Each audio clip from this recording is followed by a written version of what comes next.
আর যারা আমার সমবয়সী তাদের সবাইকে আমার অনেক অনেক অভিনন্দন। আপনারা সবাই আজকে এখানে এসেছেন এত সুন্দর একটা অনুষ্ঠানে, এত একটা পবিত্র অনুষ্ঠানে, তাই জন্যে আপনাদের সবাইকে আমার অনেক অনেক সাধুবাদ। এখানে আজকে অল ইন্ডিয়া ইমাম অ্যাসোসিয়েশন থেকে যে একটা নেক উদ্যোগ নেওয়া হয়েছে, তাই জন্য আমি এই অ্যাসোসিয়েশনকে অনেক অনেক ধন্যবাদ জানাই।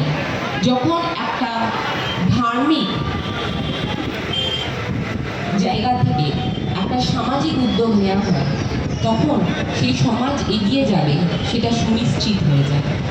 এখানে আমাদের সাথে মঞ্চে উপস্থিত আছে আমাদের মৌলানা বাকিবুল্লাহ মোল্লা সাহেব, এখানকার সভাপতি। উনি সবসময় আমার সাথে কথা বলতে থাকেন, আমাকে সবসময় অনেক অনেক সাহায্য করেন সব কাজে।